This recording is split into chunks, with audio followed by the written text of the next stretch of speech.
Surface area of composite solids. A composite solid is a combination of two or more simple solids, just like composite figures. In order to determine the total surface area, or the TSA, we must simplify the problem by identifying these simpler solids and solving them separately. Then we can add or subtract to achieve the desired outcome. So if you've got this shape here, and it's given dimensions, you need to look at it and say, okay, well, what simple shapes is this made out of? And if you look in the diagram below that, you will see that if you draw a horizontal line going from this point over, this became a rectangular prism, and this is a triangular prism, and we know how to do those. So we can split it into two simpler shapes to figure out the surface area. Now, when you do that, take note, this plane here, you do not want to calculate a surface area for.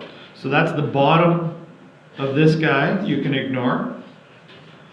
And then it's also the top of this one that you can ignore. Those are the surfaces that get glued back together once you've done your calculations. So those areas you can ignore when calculating the surface area. You need to calculate all the other surfaces though from the two different shapes, and then you add them together. So in that case, on this one I've got two triangles that are the same, that are 3 by 7. I've got a rectangle here, the diagonal rectangle, which is 4 there, and according to the diagram over here on the left, it's 5 long. And then I've got a little rectangle here that's 3 high by 4. So those are and then that's times 2. So there are 4 surfaces on the triangular prism you need to worry about. Over here, we've got 2 larger square-like, but not quite, surfaces, and then that's times 2.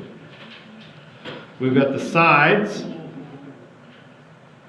which are also 10 high, and in this case 4 wide, and there's 2 of those.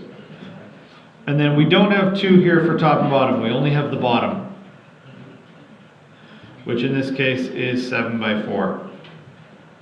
So those are the surface areas that you'll figure out, and then add them all up to get your final solution. So that's how you break this down into a simpler process.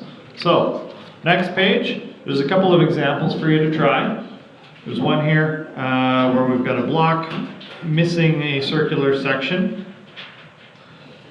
And then here we've got a block with a tube added on top. So there's a few different things for you to try. So give that a try.